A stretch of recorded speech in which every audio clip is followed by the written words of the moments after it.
Bismillahirrahmanirrahim. Assalamualaikum warahmatullahi wabarakatuh.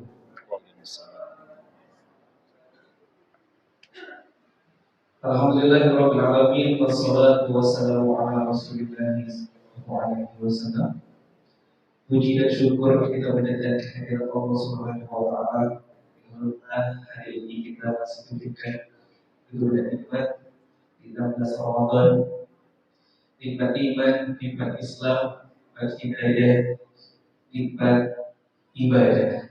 Salawat dan salam diucapkan kepada Nabi Muhammad Sallallahu Alaihi Wasallam, kepada para keluarganya, para sahabatnya, para tabi'in dan tabi'in sampai umat yang akan.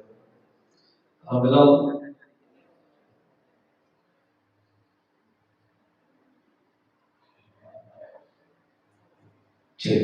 Alhamdulillah, Bapak Ibu sekalian, jemaah Majelis Al-Iftidajah juga Masjidil Mukarramah. Menggunakan hari ini di bulan Ramadan kita ada kajian, namun kami informasikan kepada Allah Subhanahu wa taala. Di Ramadan ini Bapak Ibu sekalian kita kajian sekali. Nanti kita akan lanjut di bulan depan di 22 April karena kita ada besok dengan IKM. Jadi setiap Ramadan ada kajian rutin ibu-ibu Bapak Ibu sekalian. Jadi alhamdulillah kita masih bisa diisi untuk kajian ini pun tidak hari Rabu. Jadi soal kajian hari ini kita bersama Ustaz Ibu Syuhada Sekitar bin Ma'li Hafizullah Ta'ala dengan tema kajian kilauan prinsip akidah Islam. Jadi silakan untuk Bapak sekalian menyampaikan catatannya juga apabila ada pertanyaan boleh ditulis di kertas sobat. Dan juga insya kita akan live di YouTube, Facebook, dan Instagram kami di @mtctinaja. Juga insya Allah kita punya grup ikhwan dan juga akhwat Bapak sekalian. Barangkali ingin masuk boleh diakses di Instagram kami di @mtctinaja.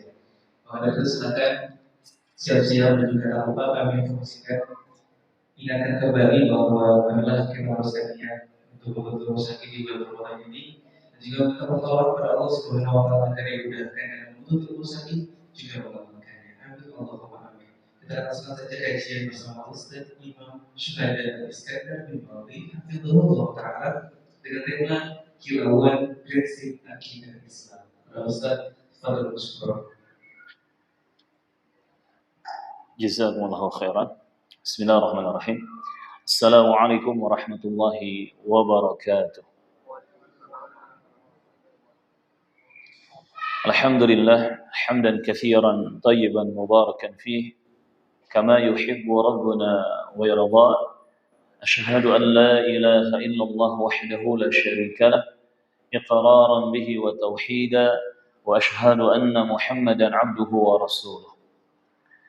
اللهم صل على محمد وعلى آل محمد كما صليت على إبراهيم وعلى آل إبراهيم إنك حميد مجيد اللهم بارك على محمد وعلى آل محمد كما باركت على إبراهيم وعلى آل إبراهيم إنك حميد مجيد أما بعد segala puji bagi Allah Subhanahu wa taala yang masih menjaga kita di atas nikmat iman dan Islam. Segala puji bagi Allah Subhanahu wa taala yang telah memberikan kesempatan kepada kita semua untuk kembali berjumpa dengan Ramadan Syahrul Mubarak di tahun ini. Yang dengan rahmat, kasih sayang dan pertolongannya kita bisa merasakan udara sejuk Ramadan. Kita bisa merasakan kenikmatan dan kelezatan beribadah kepada Allah, beramal salih dan berbuat kebaikan di bulan suci Ramadan Syahrul Mubarak ini. Wa ma bikum min ni'matin faminallah, karena kita yakin semua nikmat yang ada di tengah-tengah kita itu datang dari Allah Rabbul Alamin tabaraka wa ta'ala.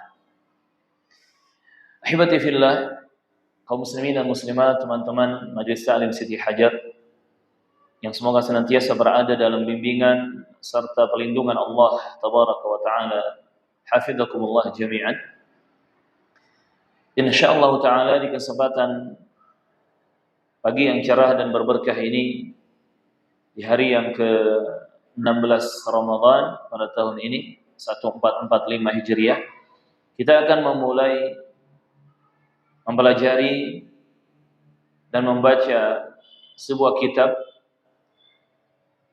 yang membahas tentang akidah atau prinsip-prinsip keyakinan agama Islam.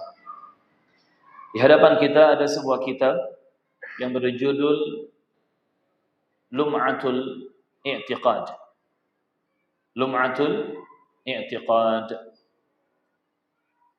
Adapun judul kitab secara lengkapnya adalah Lum'atul I'tiqadi Al-Hadi ila Sabilir Rasyadi. Lum'atul I'tiqad,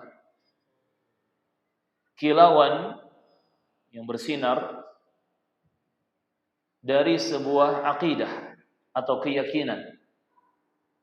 Al-Hadi ila Sabilir Rasyadi. Al-Hadi yang menunjuki, yakni memberi petunjuk dan bimbingan, ila Sabilir Rasyadi, menuju jalan Allah Ar-Rasyad. Allah yang maha memberi petunjuk dan bimbingan. Dari judulnya kita bisa memahami bahwa tujuan kitab ini disusun adalah agar manusia secara umum dan agar umat Islam Ahlus Sunnah wal Jamaah secara khusus memahami apa saja akidah-akidah, keyakinan-keyakinan yang benar yang harus dipegang, yang kalau itu dipegang maka dia bisa terbimbing menuju jalan yang Allah ridhoi. Karena tidak semua orang yang mengaku Islam benar-benar berada di atas agama Islam. Tidak semua orang yang mengaku Muslim benar-benar berada di atas syariat Islam. Sebagaimana syair Laila mengatakan, kullun yadda'i waslan bi Laila, walakin Laila la tuqirru bidzaka.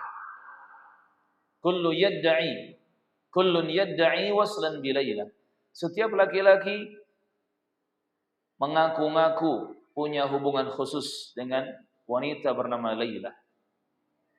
Walakin Laila la tuqirru bidzaka. Tetapi Laila tidak mengakui hal itu. Tidak membenarkan hal tersebut. Kullun yadda'i waslan bi Laila, walakin Laila la tuqirru bidzaka. Jadi sekian banyak laki-laki yang mengaku-ngaku punya hubungan spesial dengan si Laila. Tapi Lailanya tidak mengakui. Itulah ibaratan orang yang beragama di zaman sekarang. Banyak yang mengaku muslim, mengaku mukmin, tapi kehidupan mereka mulai dari akidah, keyakinan, pemahaman, pola pikir sampai tingkah laku jauh dari norma-norma Islam dan keimanan. Apalagi kalau berbicara tentang Ahlus Sunnah wal Jamaah, firqah najiyah, golongan yang selamat, taifah mansurah, kelompok yang ditolong oleh Allah Azza wa Jalla. Maka lebih banyak lagi yang mengaku-ngaku di sini. Banyak yang mengaku kami Ahlus Sunnah, kami Ahlus Sunnah wal Jamaah. Bahkan memberikan stempel kepada dirinya sebagai orang yang paling sunnah, paling jamaah. Tapi kenyataannya, keyakinan, prinsip, pola pikir, bahkan tingkah laku dan perbuatan jauh dari norma-norma Ahlus Sunnah wal Jamaah. Ini sekilas judul tentang kitab yang akan kita pelajari bersama, Lum'atul I'tiqadi Al-Hadi ila Sabilir Rasyadi. Yang kitab ini disusun oleh Al-Imam Ibnu Qudamah Al-Maqdisi. Ibnu Qudamah Al-Maqdisi. Saya baru ngeh di poster itu ditulis Ibnul. Yang benar tidak pakai alif lam ya. Langsung saja Ibnu Qudamah. Karena Qudamah tidak memakai alif lam. Ibnu Qudamah Al-Maqdisi. Beliau lahir di bulan Sya'ban tahun 541 Hijriah. Berarti ulama abad Abad keberapa? Kalau 541? Abad kelima. Abad kelima dan keenam. 541 Hijriah beliau lahir di bulan Sya'ban di desa yang bernama Jamma'il dari daerah Gunung Nablus. Makanya beliau juga disebut Al-Jamma'ili. Al-Jamma'ili dari kampung Jamma'il. An-Nablusi. Dan beliau wafat di tahun 620 Hijriah. 620 Hijriah. Jadi ulama di abad ke-5 dan ke-6 Hijriah. Nama lengkap beliau adalah Abdullah bin Ahmad bin Muhammad bin Qudamah, yang diberi laqab Muwaffiquddin. Kunyahnya Abu Muhammad. Di zaman dahulu sebagian ulama terbiasa memberikan laqab Syekhul Islam, Syihabuddin, Muwaffiquddin, Tajuddin, dan seterusnya. Dan kunyah beliau adalah Abu Muhammad. Namanya tadi Abdullah bin Ahmad bin Muhammad bin Qudamah. Kalau dilanjut bin Miqdam bin Nasr bin Abdullah Al-Maqdisi. Kemudian nisbatnya Ad-Dimashqi dari Damaskus, As-Salihi, Al-Jamma'ili. Sedikit kisah hidup beliau rahimahullah ta'ala. Beliau hadir di kota Dimashq, yakni Damaskus di daerah Syam, bersama keluarganya walahu 10 sinin atau 10 sinin. Dan beliau ketika itu berusia 10 tahun. Jadi setelah lahir di Jamma'il di Gunung Nablus, pindah bersama keluarganya ke Damaskus di usia beliau 10 tahun. Faqara al-Qur'an wa hafidha mukhtasar al-Khiraqi. Di usia 10 tahun itu beliau membaca Al-Qur'an. Maksudnya menghafal Al-Qur'an. Dan beliau menghafal Mukhtasar Al-Khiraqi, kitab yang terkenal ketika itu. Kemudian beliau melakukan rihlah talabul ilmi ila Baghdad, ke kota Baghdad di Irak. Dari Syam, Damaskus ke Baghdad, Irak. Beliau bersama Ibnu Khalatihi, anak laki-laki dari bibinya, berarti sepupunya, yaitu Al-Hafidh Abdul Ghani Al-Maqdisi. Makanya ada Ibnu Qudamah Al-Maqdisi, ada Abdul Ghani Al-Maqdisi.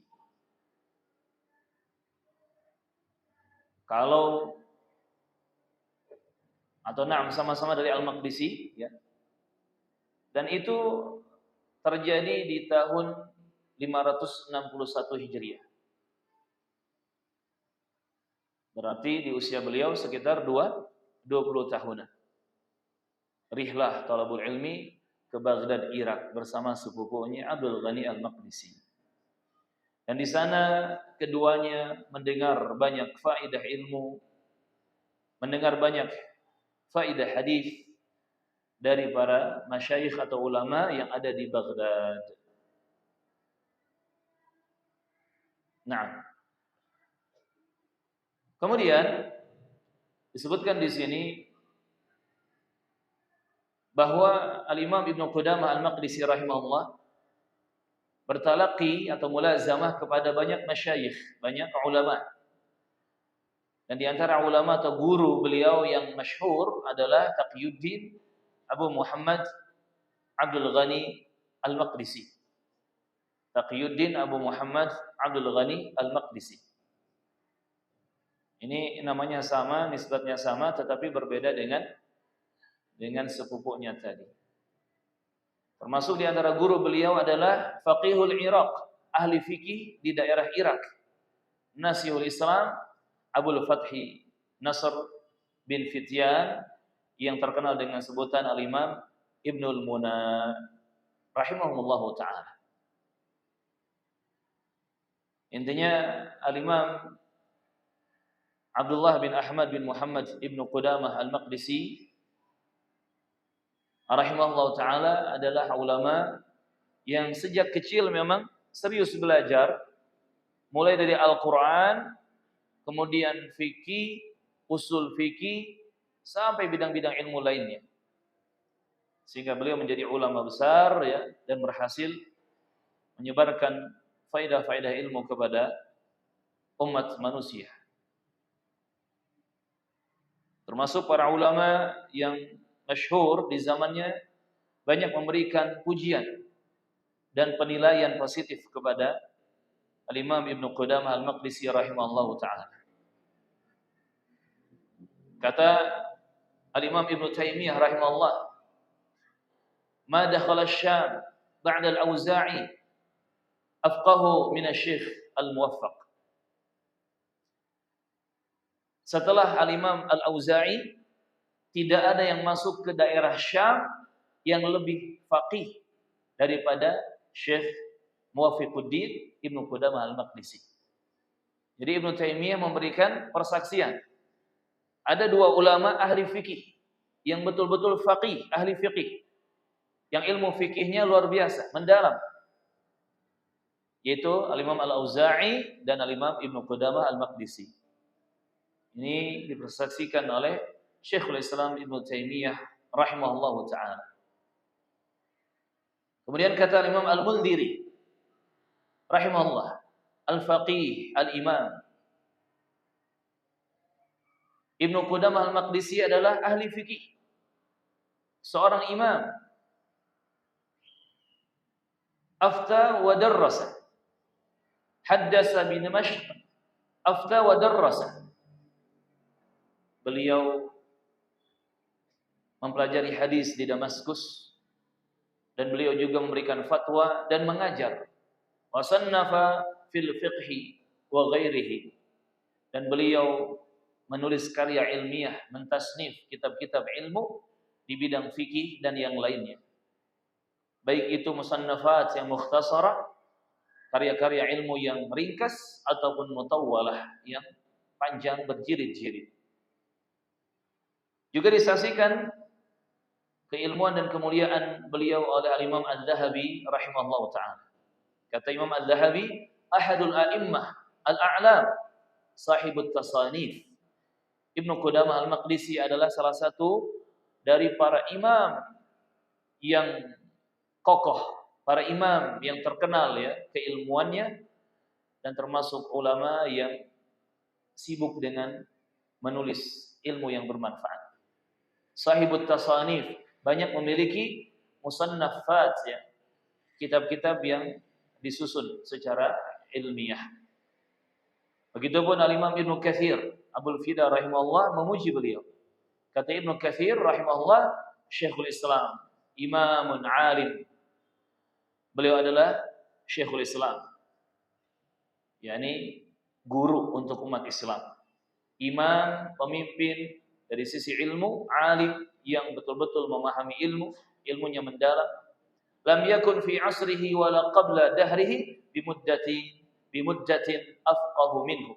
Kata Ibnu Katsir rahimahullah, tidak ada di zamannya ataupun sebelum masanya beberapa waktu yang lama seseorang ulama yang lebih faqih darinya. Artinya di masa yang lama, entah berapa puluh tahun atau mungkin ratusan tahun, Ibnu Katsir menyaksikan bahwa Al-Imam Ibnu Qudamah ini adalah ulama yang ahli fikih, paling ngerti fikih, dan baik di zamannya ataupun sebelum zamannya. Rahimahullahu ta'ala. Penilaian para ulama seperti ini kita butuhkan. Tentunya bukan untuk hulu ya, bukan untuk berlebihan dalam bersikap. Tetapi untuk kita mengetahui bagaimana kadar keilmuan, kadar mujahadah, perjuangan dan jihad mereka para ulama. Dan biasanya alhamdulillah ulama-ulama yang memang ulama sesungguhnya itu mereka disaksikan keilmuannya, termasuk juga keseriusan ibadahnya, termasuk juga keseriusan dakwahnya oleh para ulama yang lain. Jadi hampir tidak ada ulama yang mengulamakan dirinya. Berbeda dengan di zaman sekarang. Kadang ada sebagian ustadz yang mengatakan, saya ustadz. Maka setiap memperkenalkan diri, itu label ustadznya nggak pernah copot. Perkenalkan, saya Ustadz Fulan bin Fulan. Padahal tidak perlu mengustadzkan diri sendiri. Kalau memang dia ustadz, pasti akan diustadzkan oleh yang lain, kan gitu. Nah, ulama seperti itu. Hampir tidak ada ulama yang mengulamakan diri sendiri. Namun yang menilai adalah ulama-ulama yang lain. Barakallahu fiikum. Baik, untuk mempersingkat waktu, kita akan langsung masuk membaca kitab Lum'atul I'tiqad Al-Hadi ila Sabilir Rasyadi, karya ilmiah dari Al-Imam Abu Muhammad Abdullah bin Ahmad bin Muhammad Ibnu Qudamah Al-Maqdisi rahimahullahu ta'ala. Beliau berkata, qala al-musannif, berkata penyusun kitab yakni Ibnu Qudamah Al-Maqdisi rahimahullahu ta'ala rahmatan wasi'ah. Bismillahirrahmanirrahim. Dengan nama Allah Ar-Rahman Ar-Rahim, dengan menyebut nama Allah Ar-Rahman Ar-Rahim, yang maha pengasih, maha penyayang, yang maha luas rahmatnya. Alhamdulillahil mahmudi bikulli lisanin. Segala puji hanya milik Allah Subhanahu wa ta'ala. Al-Mahmud, Allah yang terpuji bikulli lisanin, oleh setiap lisan atau lewat setiap lisan. Al-Ma'budi fi kulli zamanin, Allah yang diibadahi di setiap masa, di sepanjang waktu. Alladzi la yakhlu min ilmihi makanun, yang tidak ada satu tempat pun terbebas dari ilmu pengetahuannya. Artinya Allah mengetahui segala sesuatu. Semua tempat dimanapun itu diketahui oleh Allah Subhanahu wa ta'ala, diilmui oleh Allah Subhanahu wa ta'ala. Kalau kita yakin dengan akidah ini, ilmu dan pengetahuan Allah meliputi segala sesuatu dan semua tempat, maka kita tidak bisa mendapati satu tempat pun untuk kita bermaksiat. Ya kan? Dimanapun kita bersembunyi, pasti Allah Maha tahu. Pasti di situ ada ilmu pengetahuan Allah. Maka tidak ada satu space, satu tempat pun, satu ruang pun di dunia ini untuk kita melakukan pelanggaran syariat. Wala yashghaluhu sya'nun an sya'nin. Allah Subhanahu wa ta'ala tidak disibukkan oleh urusan demi urusan yang lain. Jadi walaupun Allah Azza wa Jalla mengurusi semua urusan, Allah Azza wa Jalla maha mampu, maha kuasa atas segala sesuatu. Ingat, Allah tidak tersibukkan, Allah tidak dibuat sibuk. Beda dengan kita ya. Jangankan 100 kerjaan, baru 3 kerjaan saja sudah merasa sibuk. Baru dikasih 1 kerjaan saja sudah merasa tersibukkan. Tetapi Allah Azza wa Jalla dengan berbagai banyak urusan, dengan begitu banyaknya urusan yang Allah pegang, yang Allah atur, Allah tidak tersibukkan. Allah tidak tersibukkan. Apalagi dibuat capek, dibuat lelah. Tidak sama sekali. Itulah ya kebesaran Allah Subhanahu wa ta'ala. La yashghaluhu sya'nun an sya'nin. Jalla 'anil ashbahi wal andadi. Allah Subhanahu wa ta'ala maha mulia, tersucikan dari segala hal yang diserupakan kepadanya, dari segala tandingan. Al-ashbah wal andad, yakni berbagai hal yang diserupakan dengan Allah, yang disamakan dengan Allah, yang dibandingkan dengan Allah, yang ditandingkan dengan Allah, yang disekutukan dengan Allah. Allah Subhanahu wa taala Maha suci, Maha mulia dan terbebas dari itu semua. Karena jelas walam yakun lahu kufuwan ahad. Tidak ada sesuatu pun, tidak ada seseorang pun yang sebanding, yang setanding, yang sama dengan Allah Subhanahu wa taala. Maka Allah Subhanahu wa taala tidak memiliki sekutu ataupun tandingan. Jalla 'anil ashbahi wal andadi. Maha suci Allah, terbebas dari segala tandingan dan sekutuan atau penyerupaan. Makanya Allah itu disucikan dengan tasbih subhanallah. Dan kalau kita membaca zikir, diantaranya tasbih, baca dengan sempurna subhanallah. Termasuk tahmid alhamdulillah. Takbir juga Allahu akbar. Tahlil la ilaha illallah. Hauqalah la haula wala quwata illa billah. Baca zikir-zikir itu lafadznya dengan sempurna. Jangan pengen banyak tapi cepat-cepat. Kan ada sebagian orang kalau zikir enggak jelas ya. Subhanallah jadi apa? Hah? Jadi iya, nallah. Itu merusak makna. Tidak ada pahala, bahkan bisa jadi dosa. La ilaha illallah. Jadi apa? Illa. Hu. Apa maknanya? Tidak ada maknanya. Bahkan kalau itu merusak makna atau mengubah makna menjadi makna yang buruk, bisa jadi berdosa. Maka bacalah zikir dengan benar. Subhanallah dan seterusnya. Wa tanazzaha 'anis sahibati wal auladi.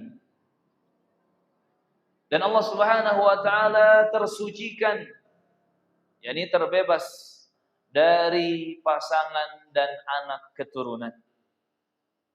Jalla 'anil ashbahi wal andadi wa tanazzaha 'anis sahibati wal auladi.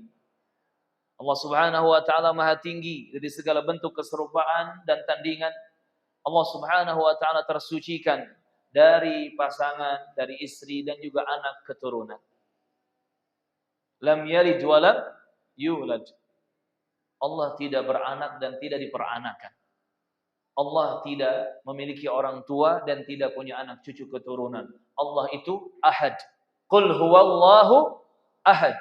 Allah itu satu, Maha Esa, Maha Tunggal. Maka tanazzaha 'anis sahibati wal auladi. Allah tersucikan dari yang namanya pasangan ataupun anak cucu keturunan. Wa nafadha hukmuhu fi jami'il ibadi. Dan hukum Allah Subhanahu wa taala berlaku kepada seluruh hamba. Yang namanya ibad, hamba-hamba, semua manusia, semua makhluk tidak terlepas dari hukum Allah Tabaraka wa taala. Semua terkena hukum Allah Subhanahu wa taala. Semua berlaku bagi mereka hukum Allah Tabaraka wa taala. La tumathiluhu al-uqulu bit-tafkiri. Di mana akal fikiran, logika tidak bisa menggambarkannya. yakni tidak bisa menggambarkan Allah Tabaraka wa taala. Makanya salah orang belajar filsafat, apalagi mengkhayalkan, mengilustrasikan, membayangkan Allah Subhanahu wa taala seperti apa. Allahu Akbar, Allah Maha Besar, dibayangkan besar. Allah Tabaraka wa taala Aliyun, Maha tinggi. Dibayangkan tinggi. Yang seperti itu tidak bisa kita capai dengan akal logika manusia yang serba terbatas. La tumathiluhu al-uqul bit-tafkir. Akal manusia, logika manusia, pikiran kita tidak akan sampai di dalam menggambarkan Allah Azza wa Jalla. Pikiran kita ini terbatas, mentok. Maka cukup kita beriman tanpa harus kita memikirkan yang tidak perlu difikirkan. Wala tatawahhamuhu al-qulubu bit-taswiri. Wala tatawahhamuhu al-qulubu bit-taswiri. Tidak pula hati bisa membayangkan dengan khayalan. Pikiran enggak sampai kalau kita mengkhayalkan dengan logika, hati pun enggak sampai kalau kita mengkhayal. Sekelas apapun tingginya khayalan tersebut, tidak bisa sampai. Karena Allah Azza wa Jalla Maha tinggi, Maha besar. Allah Azza wa Jalla Maha mulia. Lebih mulia daripada kemuliaan yang kita bayangkan. Kemudian beliau menyebutkan ayat dari surah Asy-Syura ayat ke-11. A'udzu billahi as-sami'il 'alim minasyaitonir rajim. Laisa kamitslihi syai' wa huwas sami'ul basir. Laisa kamitslihi syai'un. Tidak ada sesuatu pun yang serupa, yang sama dengan Allah Azza wa Jalla. Wa huwas sami'ul basir, dan Allah itu Maha mendengar dan Maha mengetahui atau Maha melihat. Ini ayat jelas. Di sini ada nafyun dan itsbat. Ada peniadaan dan penetapan. Ditiadakan penyerupaan untuk Allah. Enggak ada yang serupa dengan Allah, enggak ada. Apapun itu. Enggak ada yang sama dengan Allah Azza wa Jalla. Dan ditetapkan Allah itu memiliki sifat-sifat yang layak dengan Allah Subhanahu wa taala, yang layak untuk Allah Subhanahu wa taala. Dan dia Allah Maha mendengar, Maha melihat, maka Allah mendengar sesuai dengan kelayakannya dan kemuliaannya. Allah Maha melihat sesuai dengan kelayakannya dan kekuasaannya, kemuliaannya. Sehingga melihatnya Allah tidak sama dengan melihatnya kita manusia. Mendengarnya Allah tidak sama dengan mendengarnya kita manusia. Ini ayat jelas ya. Laisa kamitslihi syai'un wa huwas sami'ul basir. Tidak ada yang serupa dengan Allah, sesuatu apapun itu, dan Allah Maha mendengar, Maha melihat. Selesai. Jadi di awal kitab ini, mulai dari muqaddimah penulis rahimahullah taala, langsung kita disajikan pembahasan tentang akidah al-asma was sifat. Tentang tauhid al-asma was sifat. Karena kalau kita bicara tentang tauhid, mengesahkan Allah dalam ibadah, itu terbagi menjadi beberapa jenis. Ada tauhid rububiyah, ada tauhid uluhiyah, ada tauhid al-asma was sifat. Dan di sini kita langsung disajikan pembahasan tentang tauhid akidah al-asma was sifat yang berkaitan dengan nama-nama dan sifat-sifat Allah Subhanahu wa taala. Karena memang kita dalam berbicara dan menetapkan nama-nama dan sifat-sifat bagi Allah Azza wa Jalla tidak boleh sembarangan. Harus betul-betul berdasarkan wahyu yang valid dan pemahaman yang benar sesuai dengan pemahaman Rasulullah dan para sahabatnya radhiyallahu anhum. Tidak memakai akal, tidak memakai pikiran logika manusia, tidak juga memakai perasaan manusiawi, apalagi hawa nafsu. Tapi harus betul-betul dikembalikan kepada dalil yang valid, dalil yang sahih, baik Quran ataupun hadisnya, dengan pemahaman yang benar sesuai pemahaman Rasulullah dan para sahabat radhiyallahu anhum. Ini subhanallah, kalau kita lihat tadi muqaddimah dari penulis rahimahullah taala, seperti itulah para ulama, beliau atau mereka belajar bahasa Arab dengan sempurna. Makanya susunan kalimat-kalimat bahasa Arab itu tersusun rapi. Kalau orang kita bilang seperti pantun, ya kan? Alhamdulillahil mahmudi bi kulli lisanin al-ma'budi fi kulli zamanin alladzi la yakhlu min ilmihi makanun wa la yashghaluhu sya'nun an sya'nin jalla 'anil ashbahi wal andadi wa tanazzaha 'anis sahibati wal auladi wa nafada hukmuhu fi jami'il ibadi la tumathiluhu al-'uqulu bit-tafkiri wa la tatawahhamuhu al-qulubu bit-taswiri. Inilah para ulama. Jadi sebelum mereka belajar tentang akidah yang mendalam, hadis yang mendalam, apalagi ilmu mustalah hadis, fikih, usul fikih, mereka biasanya sudah memiliki dasar ilmu Al-Quran, hafalan Quran, tajwid, ya, dan juga bahasa Arab. Dan kita bisa dapati kitab-kitab para ulama di zaman dahulu, pembahasan disiplin ilmu apapun, mau akidah, mau hadis, usul fikih, mustalah hadis, termasuk tafsir, akhlak dan seterusnya. Biasanya mereka sertakan kalimat-kalimat susunan bahasa Arab yang sempurna dan tadi ada seni indah dari sisi sastra bahasa Arabnya. Subhanallah. Dan hendaknya kita punya semangat belajar bahasa Arab sampai seperti ini. Kalau kita keteteran misalkan, sudah telat, minimal anak-anak kita. Kan bacanya juga enak ya tadi ya. Rapi, ya, sempurna, enak dibaca, enak didengar, ya, seperti itu. Tapi selanjutnya, Al-Imam Ibnu Qudamah Al-Maqdisi rahimahullah ta'ala mengatakan, Lahul asma'ul husna was-sifatul ula. Allah Subhanahu wa taala memiliki al-asma'ul husna, nama-nama yang maha indah. Was-sifatul ula, dan sifat-sifat yang maha tinggi. Kalau kita membaca atau menyebut al-asma'ul husna, itu di awalnya sertakan al, ada alif lam.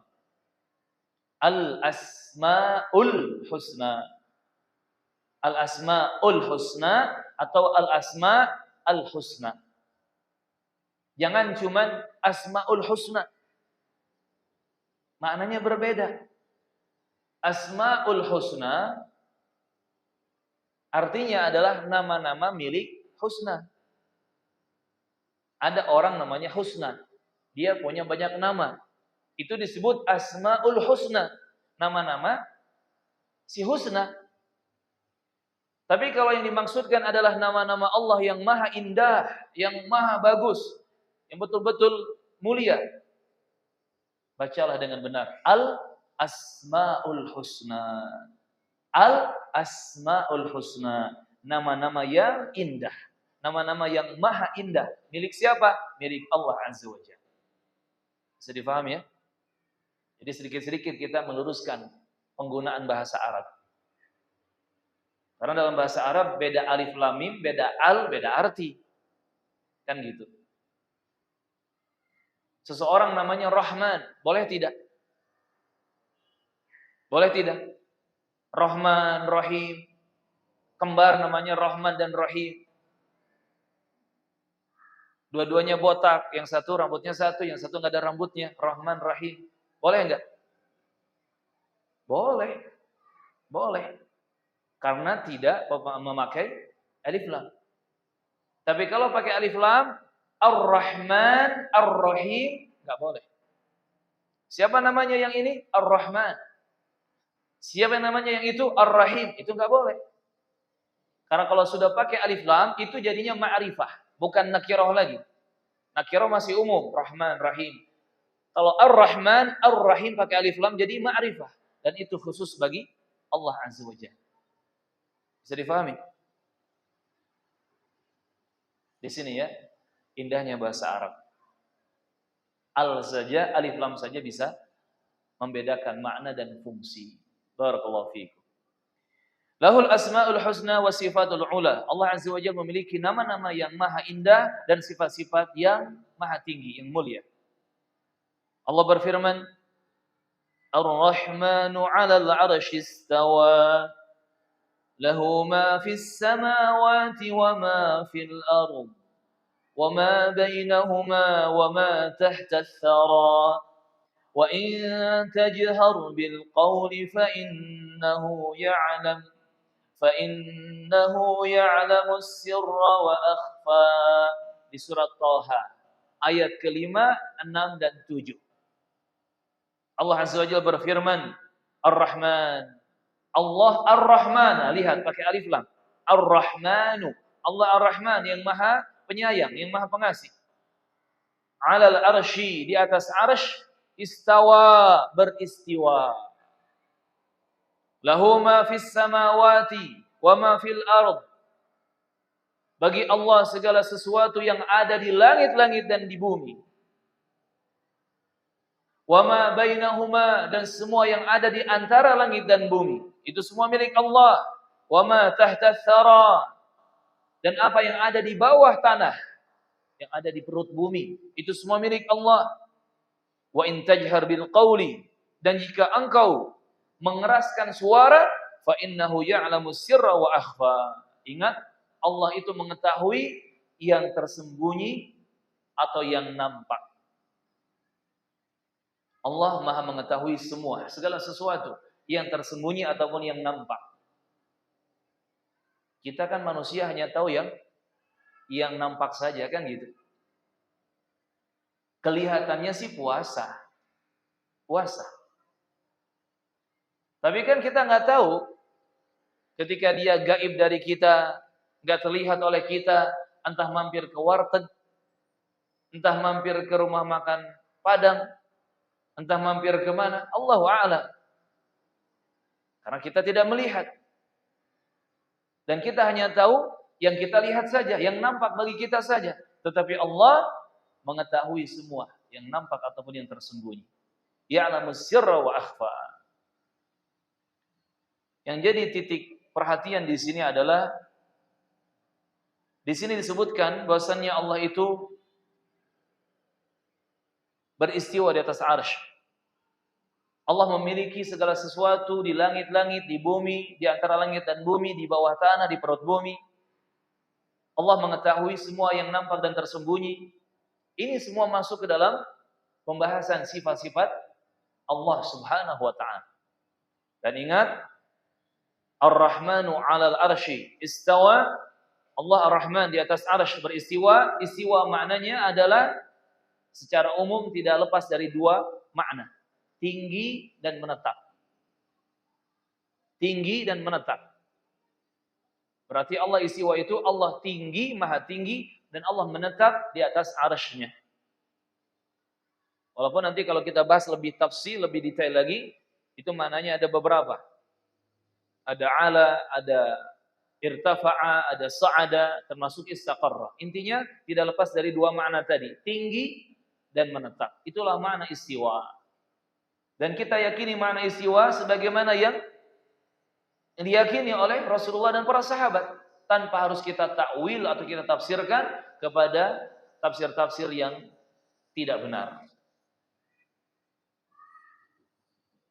Kemudian disebutkan ayat yang lain oleh Syekh, yaitu ayat ke-110 di surat Thaha.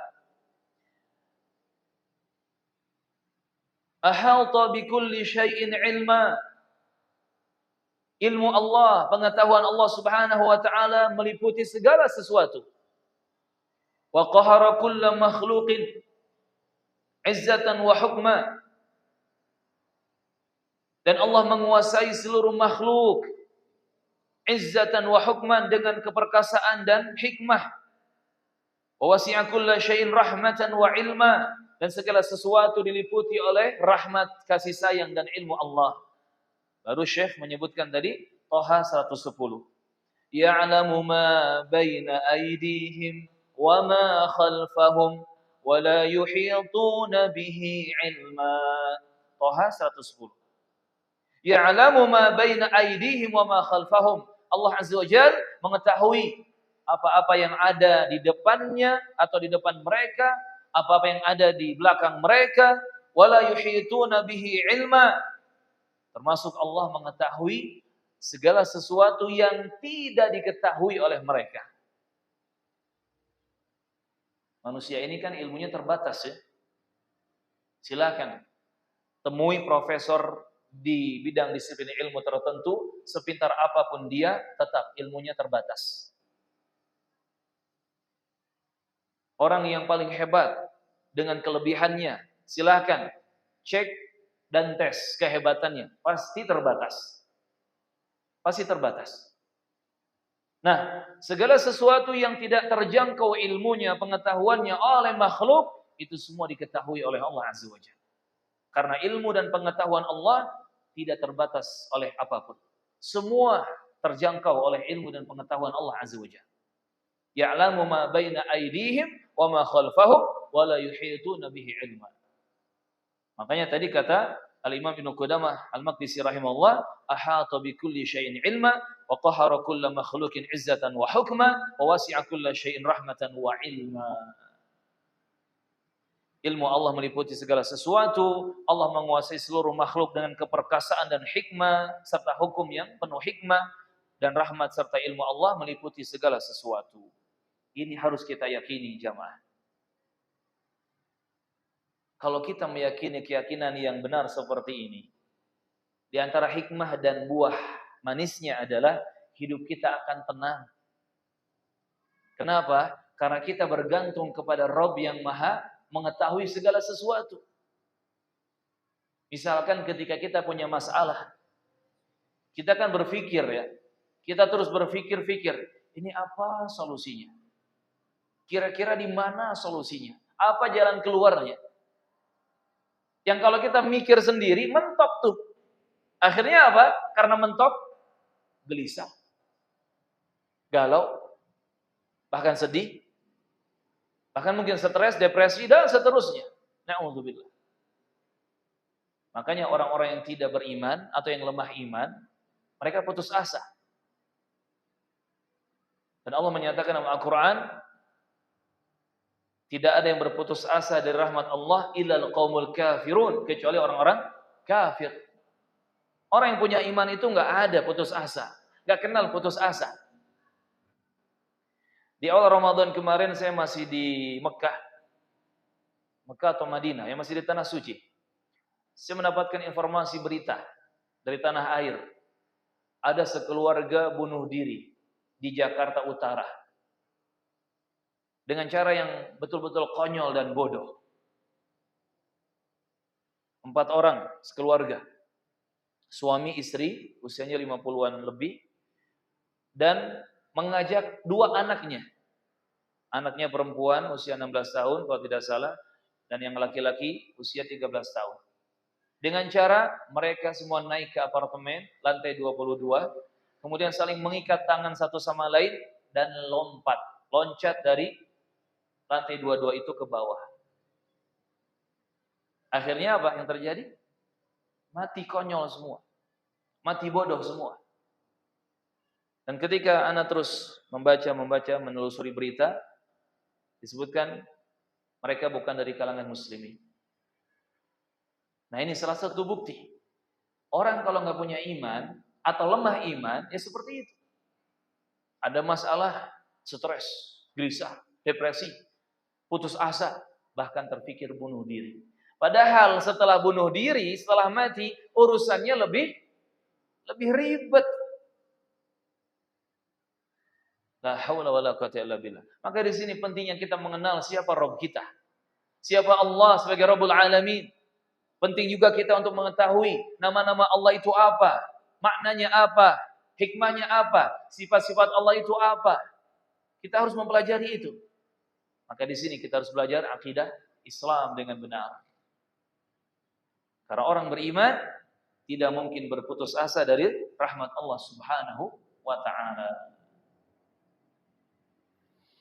Baik, kemudian kata Imam Ibnu Qudamah Al-Maqdisi rahimahullah, mausufun bima wasafa bihi nafsahu fi kitabihil 'azimi wa 'ala lisan nabiyyihil karimi mausufun bima wasafa bihi nafsahu.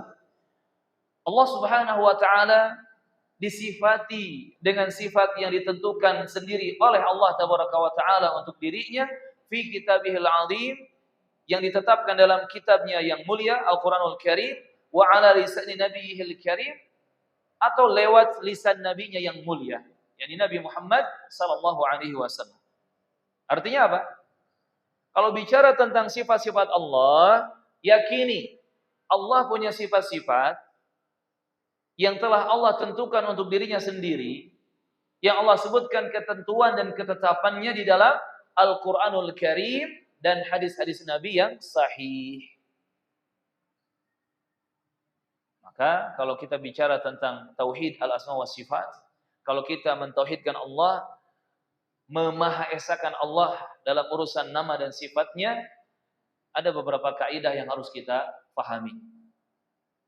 Ringkasnya kita buat simpel saja, kita bikin gampang saja. Ada 3 kaidah yang harus kita pegang secara umum. Kalau kita bicara tentang tauhid al-asma wa sifat, kalau kita bicara tentang tauhid al-asma wa sifat, ada 3 kaidah yang harus kita pegang. Yang pertama, kita menetapkan nama-nama dan sifat-sifat bagi Allah seperti yang ditetapkan oleh Allah dan Rasul-Nya, baik di dalam Al-Quran ataupun hadis yang sahih. Jadi jangan pernah menetapkan nama bagi Allah atau sifat bagi Allah yang tidak ada dalil dari Quran ataupun hadis yang sahih, yang tidak pernah Allah atau Rasul-Nya tetapkan. Jadi ketika disebutkan Allah punya wajah, tanya, kata siapa? Kata Allah. Mana dalilnya? Ini Quran. Allah berfirman begini. Ini hadis kursi. Nah, seperti itu. Disebutkan Allah itu memiliki rahmat, sifat rahmat. Kata siapa? Kata nabinya. Apa dalilnya? Ini hadisnya sahih dari sahabat fulan, riwayat Imam fulan, seperti itu. Ini yang pertama. Kita menetapkan nama-nama dan sifat-sifat bagi Allah seperti yang ditetapkan oleh Allah dan Rasul-Nya di dalam Al-Quran dan hadis yang sahih. Sampai sini bisa difahami? Jadi jangan sembarangan menetapkan nama atau sifat bagi Allah Azza wa Jalla. Kaidah yang kedua,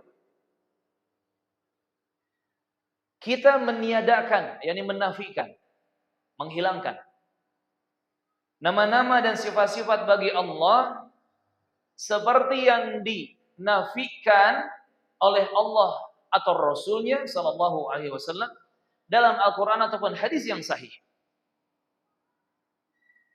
Kita meniadakan, menafikan nama-nama dan sifat-sifat bagi Allah seperti yang ditiadakan, dinafikan oleh Allah atau Rasul-Nya dalam Quran ataupun hadis yang sahih. Ketika kita mengatakan Allah tidak ngantuk, Allah tidak tidur, berarti kan kita menafikan, ya kan? Menafikan, meniadakan sifat ngantuk, sifat tidur dari Allah Azza wa Jalla. Tanya, kata siapa? Kata Allah. Apa dalilnya? Ini Al-Quran. La ta'khuduhu sinatu wala naum. Selesai. Kan gitu. Allah itu tidak zalim. Berarti sifat zalim dinafikan dari Allah Azza wa Jalla.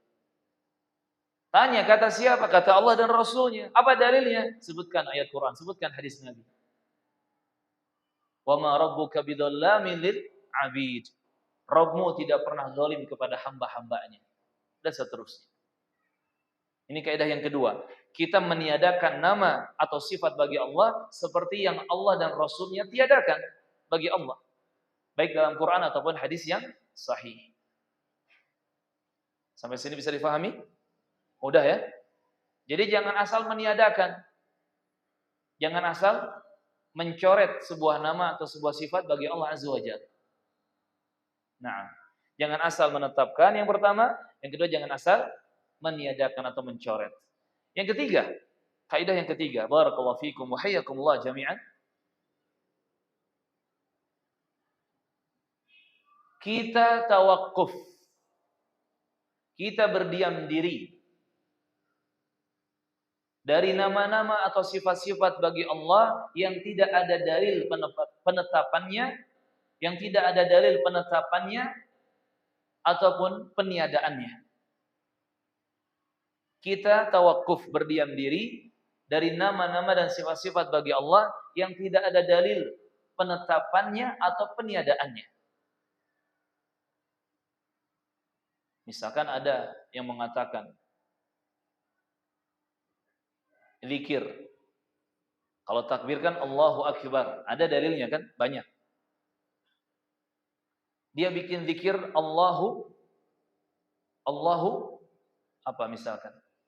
Allahu a'zam, Allahu a'la, Allahu apa lagi? Allahu akram, dijadikan zikir. Misalkan Allahu akram. Kalau takbir kan Allahu akbar, kalau Allahu akram disebut takrim misalkan. Ada zikir takrim, Allahu akram.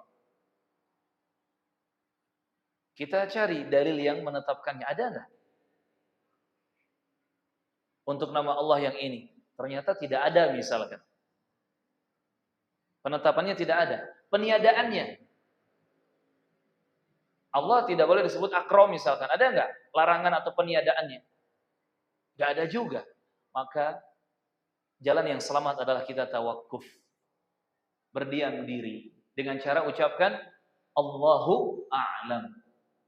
Hanya Allah yang tahu, maha tahu. Allahu a'lam. Allah yang maha tahu. La adri, saya tidak tahu. Allahu a'lam. Allah yang lebih tahu.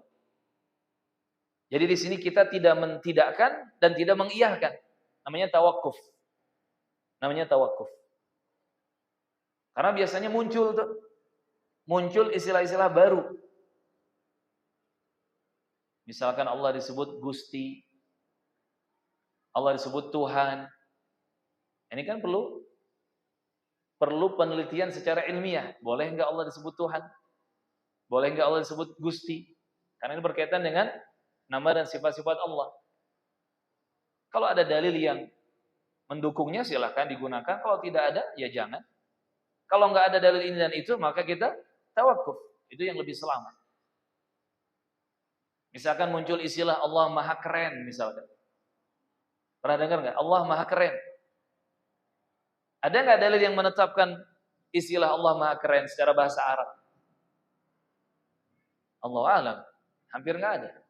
Atau yang meniadakan, enggak boleh menggunakan Maha Keren untuk Allah. Ada enggak yang meniadakan? Allahu a'lam juga. Maka yang benar adalah tawakuf. Sehingga kita tidak ikut-ikutan dan tidak menggunakannya. Bisa difahami ya? Ini 3 kaidah kalau kita ingin selamat dan lurus dalam memegang tauhid al-asma wa sifat, memegang tauhid akidah tentang nama-nama dan sifat-sifat Allah Subhanahu wa taala. Maka Imam Ibnu Qudamah Al-Maqdisi rahimahullah taala di sini mengatakan, wa kullu ma jaa fil Qur'ani aw sahha 'anil Mustafa alaihi salam min sifatir rahmani wajib al-imanu bihi. Wa kullu ma jaa fil Qur'an, dan setiap kabar berita, informasi yang datang dari Al-Qur'an, aw sahha 'anil Mustafa, atau yang datang hadisnya sahih dari Nabi Muhammad al-Mustafa yang terpilih sallallahu alaihi wasallam, min sifatir rahman, berkaitan dengan sifat-sifat Allah ar-Rahman, wajibal imanu bihi, maka wajib beriman dengannya. Al-Quran menyebutkan tentang sifat-sifat Allah, hadis Nabi yang sahih menyebutkan tentang sifat-sifat Allah, maka wajib kita mengimani. Contoh tadi di surah Thaha ayat ke-5, Ar-Rahmanu 'alal 'arsy istawa. Allah Ar-Rahman beristiwa di atas arasy-Nya. Dan Nabi memahami istiwa itu adalah tinggi dan menetap, maka kita imani seperti itu. Kemudian disebutkan misalkan dalam hadis-hadis Nabi. Contoh, yanzilu rabbuna tabaraka wa ta'ala ila sama'id dunya hina yabqa al-lail fi thulusil akhir. Rabb kita Allah Azza wa Jalla turun ke langit dunia, langit yang bisa kita lihat dengan mata kita di atas bumi ini. Allah turun ke langit dunia setiap malam ketika malam tersisa sepertiga malamnya. Allah turun ke langit dunia. Kata Rasulullah, Allah turun, maka kita imani. Karena hadisnya sahih. Nah ini tadi kesimpulan kaidahnya, 3 kaidah sudah kita sebutkan.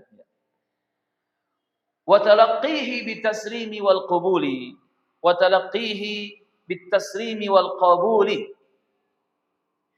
Dan kita wajib menerimanya dengan pasrah, talaqqihi bitaslim, betul-betul kita menerima dengan pasrah. Wal qabuli, kita menerimanya dengan lapang dada, dengan hati yang tenang. Wa tarkut ta'arrudi lahu birraddi wa ta'wili wa tashbihi wa tamthili. Dan kita tidak boleh mempertentangkannya, tidak boleh kita menentangnya dengan cara rad, menolak, atau ta'wil dengan ta'wilan yang salah, atau tashbih dengan menyerupakan, atau tamthil dengan menyamakan. Ini kalau kita bicara tentang akidah asma sifat, nama dan sifat Allah, ada istilah-istilah ini. Ta'wil, tashbih, tamthil, taqyif, tafwid, dan seterusnya. Nah intinya kalau kita beriman dengan nama-nama dan sifat-sifat Allah, khususnya sifat-sifat Allah, maka tidak boleh ada pertentangan tadi. Jangan sampai akal logika menentang. Wah ini nggak masuk akal. Jangan sampai perasaan manusiawi menentang. Wah ini nggak serap. Wah ini nggak sesuai dengan perasaan manusiawi. Apalagi hawa nafsu. Ya jangan sampai ditentang atau ditolak oleh 3 dari hal ini. Logika pikiran, perasaan manusiawi, ataupun hawa nafsu. Tidak boleh menolak sifat-sifat tentang Allah yang jelas dalilnya. Tidak boleh mentakwil, menafsirkan dengan tafsiran yang salah, dibelokkan pemahaman atau penafsirannya, jika keterangannya sudah jelas dalam dalil yang sahih. Juga tidak boleh sifat Allah itu ditashbih dan ditamtsil, diserupakan, disamakan dengan makhluknya, dengan selain Allah, tidak boleh. Termasuk para ulama menambahkan, tidak boleh ditakyif, yakni dihayalkan atau dipertanyakan bagaimana, baik bentuknya pertanyaan ataupun khayalan, ilustrasi, enggak boleh. Sampai kata Imam Malik rahimahullah dan yang lainnya, beriman tentang sifat Allah itu wajib, dan bertanya bagaimananya itu bid'ah, itu enggak boleh. Datang keterangan Allah punya wajah, imani Allah punya wajah, tanpa harus bertanya-tanya, wajah Allah bagaimana? Seperti apa? Ukurannya bagaimana? Gak perlu. Tidak perlu juga menyerupakan. Kalau wajah Allah ada, kalau Allah punya wajah, berarti sama dong dengan makhluk. Jangan diserupakan.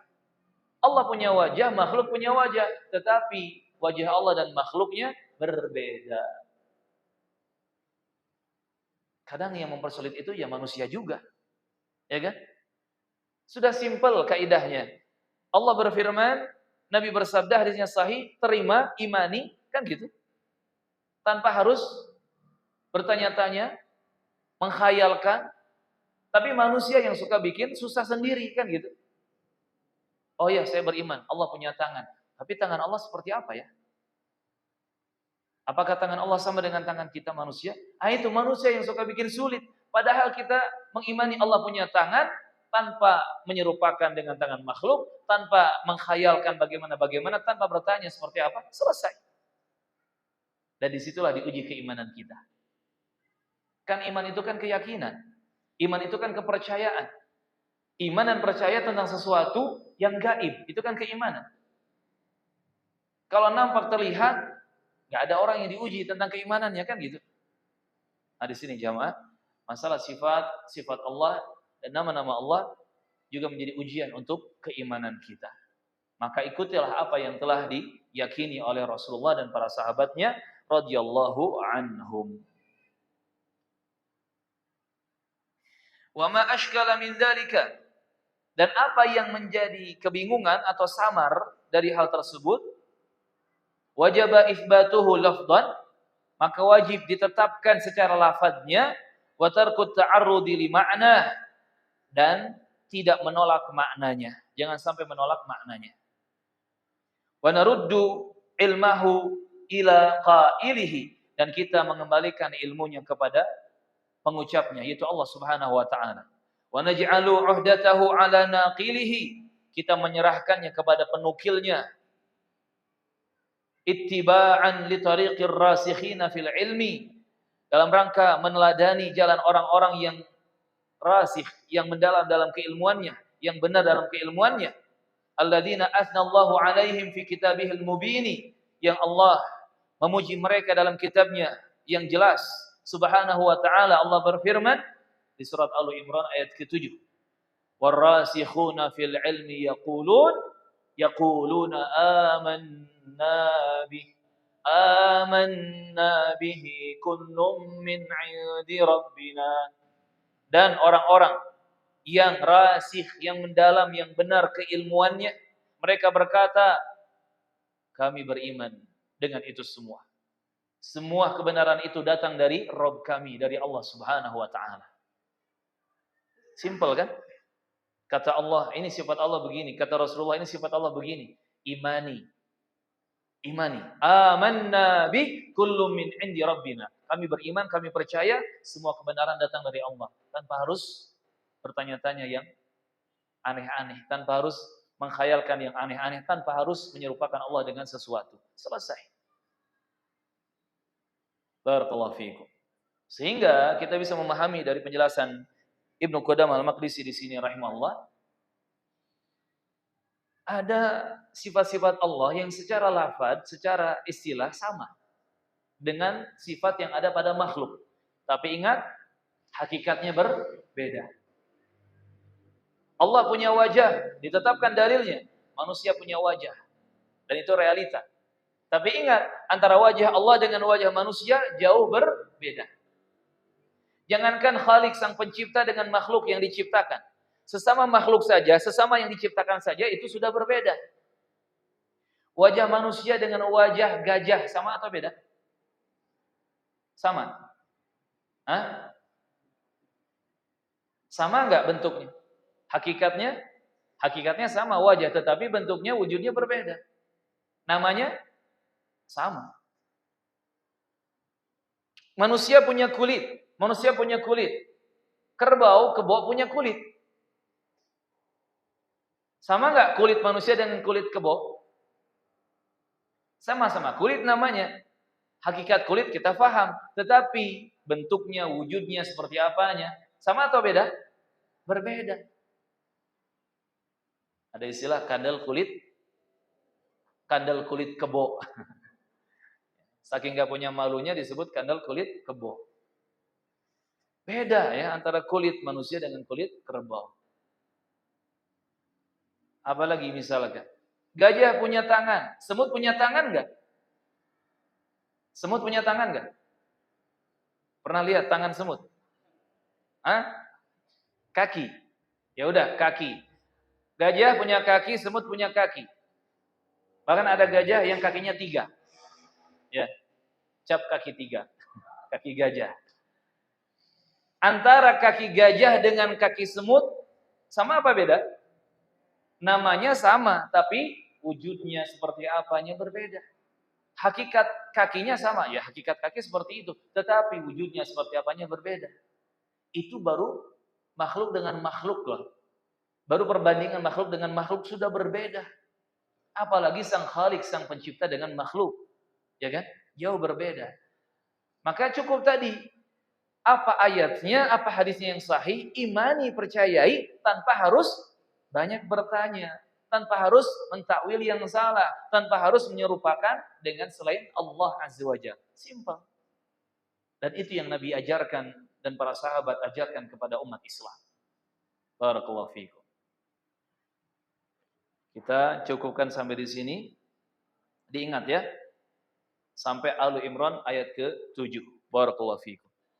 Kita masuk sesi tanya jawab.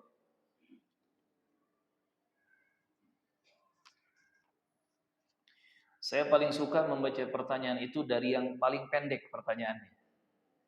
Karena kalau melihat pertanyaan yang panjang, ya paragraf-paragraf, itu saya serasa sedang ujian akhir semester. Ya, bismillahirrahmanirrahim. Afwan izin bertanya, tad. Hati-hati ya, menyingkat tad. Tad dalam bahasa Arab bisa artinya stadion. Tad itu bisa manggil stadion gitu ya. Jadi alangkah bagusnya disebut lengkap Ustadz atau nggak perlu disebut sama sekali. Izin bertanya selesai ya cukup. Apa hukumnya bila sedang saum berbekam atau cek gula darah? Kalau cek gula darah berarti ada darah yang diambil ya, yang keluar. Baik, barakallahu fiikum. Masalah hijamah atau bekam ini para ulama selisih pendapat. Ini kalau kita uraikan masing-masing punya dalil dan argumentasi, panjang kali lebar lagi nanti pembahasannya. Intinya ulama selisih pendapat dan khilafnya mu'tabar. Perselisihan yang dianggap dan harus kita toleransi di sini. Harus toleransi. Ada ulama yang mengatakan orang yang berpuasa dibekam atau membekam batal. Gak cuma yang dibekam ya, yang membekamnya juga batal. Kalau gitu akhirnya setelah ngebekam atau sambil ngebekam sama-sama minum kopi. Karena kan hadisnya jelas, aftarul hajim wal mahjum. Telah iftar, telah batal puasa orang yang membekam dan yang dibekam. Ini pendapat yang pertama. Pendapat yang kedua mengatakan bekam bagi orang yang berpuasa tidak batal.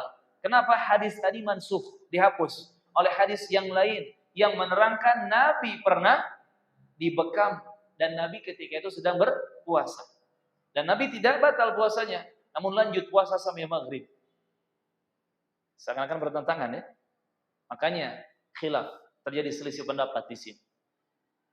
Sehingga kita menjamak, menggabungkan antara dua pendapat yang ada, dan ini pendapat yang kami pegang, Allahu a'lam, kembali kepada orangnya.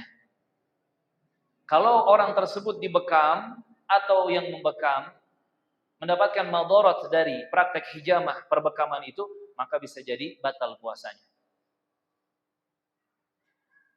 Dia dibekam akhirnya lemes, batal sudah puasanya. Kenapa? Karena dia harus minum untuk menyelamatkan diri, apalagi sampai pingsan, ya kan? Termasuk mungkin yang dibekamnya juga jadi madarat bagi dia, karena bisa jadi ketika orang yang ahli bekam, dia biasa ngebekam itu sambil nggak puasa. Kuat ya, imunnya kuat fisiknya. Tapi ketika itu dia sambil puasa, perutnya kosong, kerongkongan haus dahaga, dia lihat darah keluar, walaupun sudah ahli, bisa jadi lemes juga. Akhirnya dia butuh makan dan nutrisi.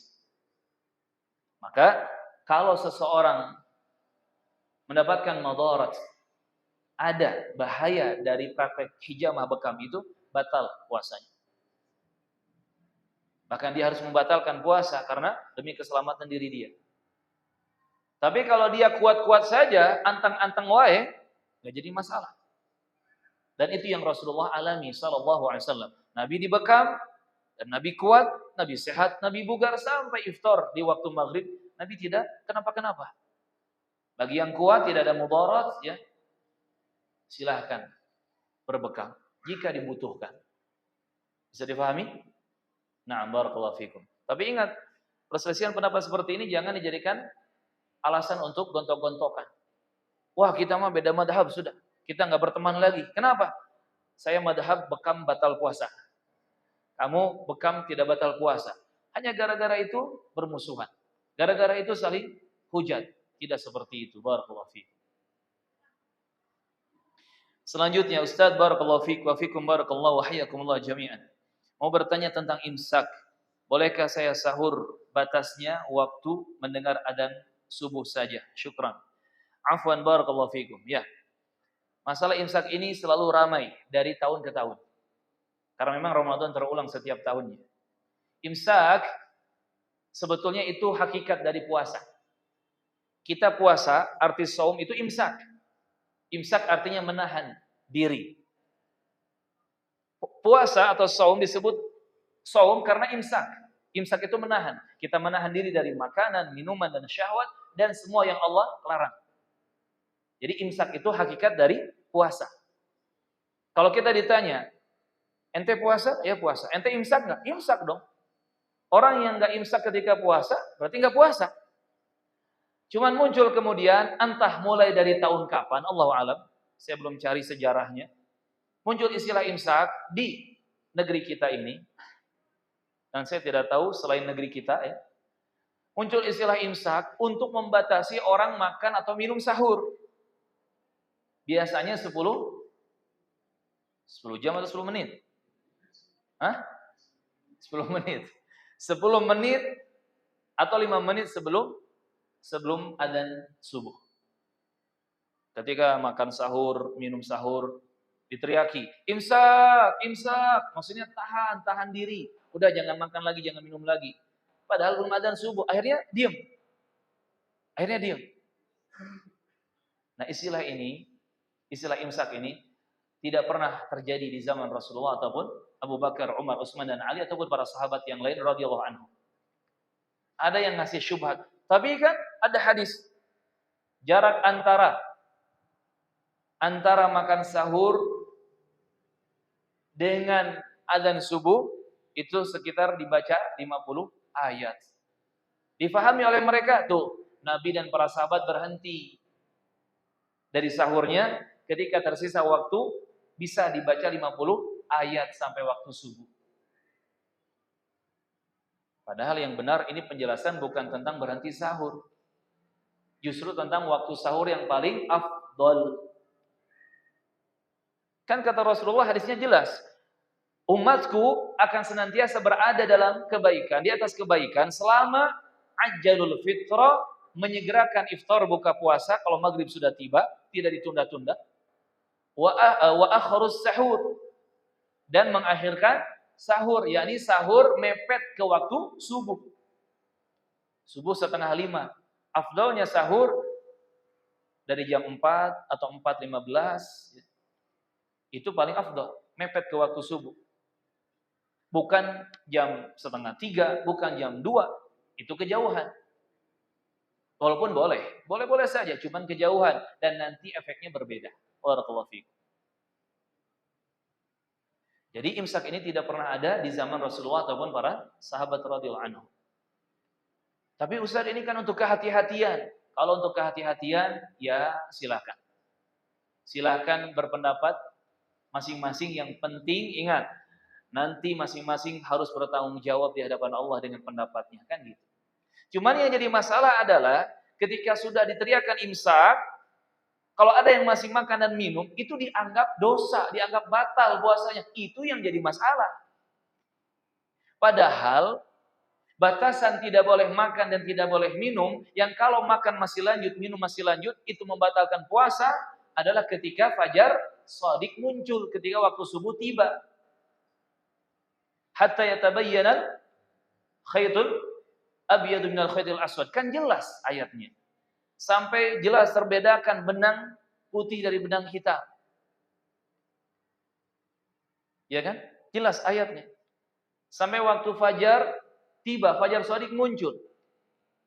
Fajar shadiq itu cahayanya kanan ke kiri, mendatar, kanan ke kiri.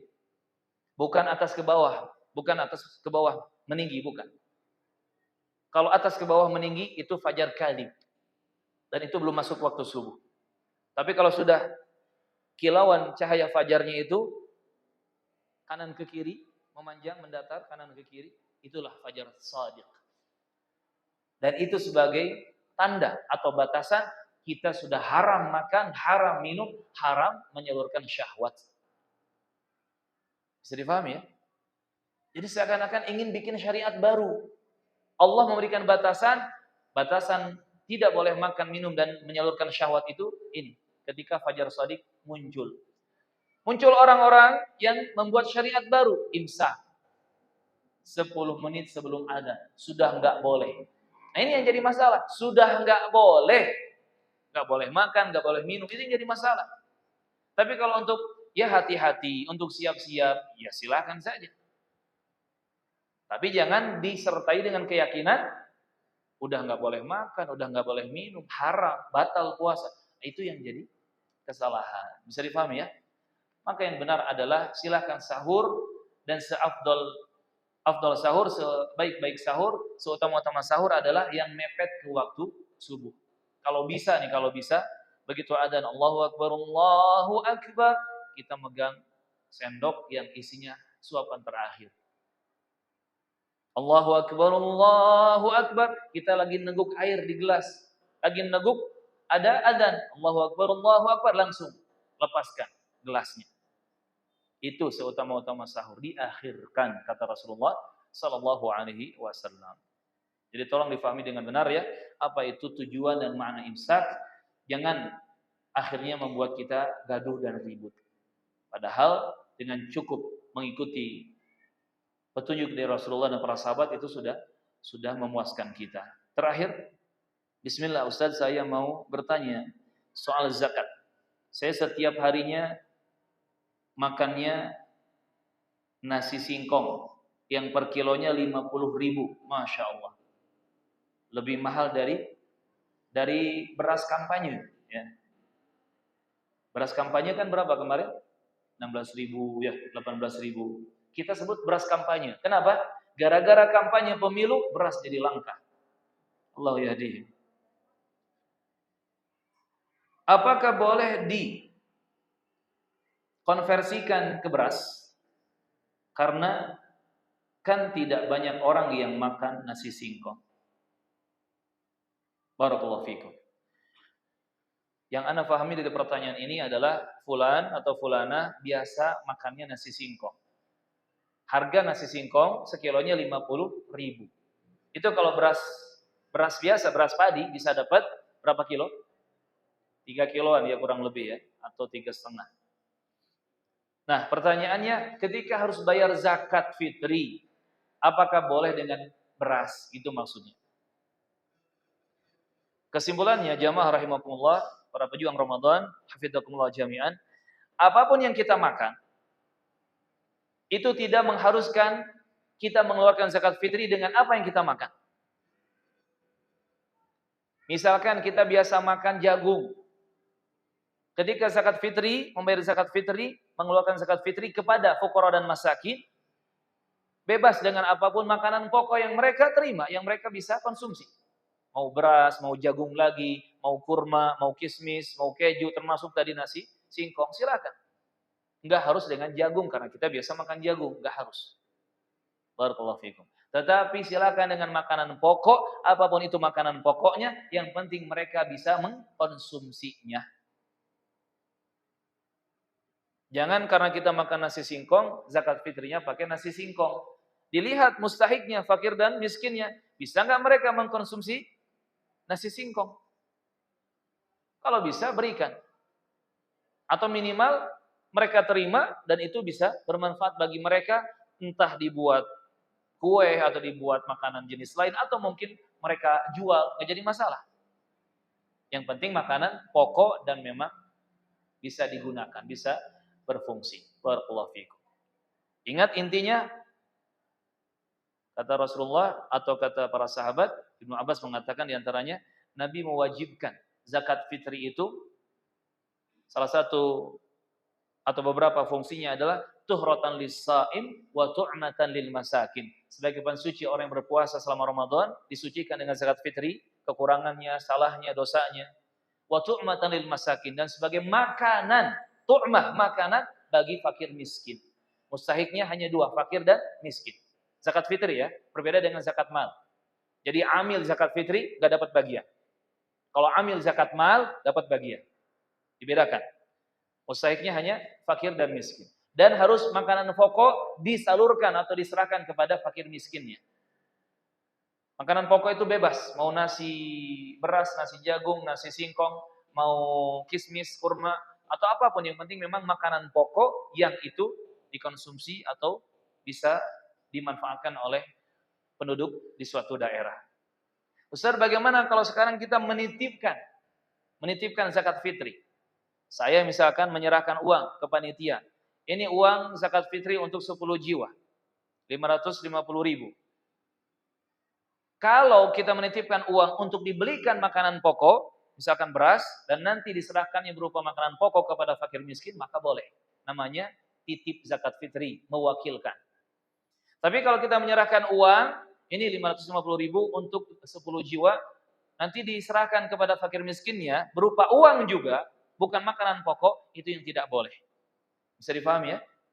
Makanya ketika ada penitipan zakat fitri, ditakkid, di cross check, ditanya, difikskan. Ini nanti diserahkan ke fakir miskinnya berupa apa? Berupa makanan pokok, beras, atau makanan pokok yang lain, maka itu boleh. Kita mewakilkan, kita menitipkan. Tapi kalau berbentuk amplop, lembaran uang, harta, uang, maka tidak boleh. Bisa dipahami? Ini ya pendapat yang benar yang mengikuti petunjuk Rasulullah dan para sahabat radhiyallahu anhum wallahu a'lam. Sampai di sini perjumpaan kita. Mohon maaf jika ada salah dan kurang. Tetap semangat memanfaatkan setengah bulan sisa bulan Ramadan di tahun ini.